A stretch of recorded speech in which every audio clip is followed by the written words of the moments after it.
Ағарған самай шашыңнан алдында ана баз ұрдым, бөпеңнің тербеп бесігін, әкемнің даңқын асырдым.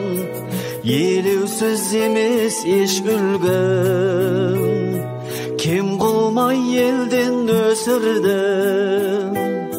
Жақсымыз болса жар салып, қатеміз болса кешірді.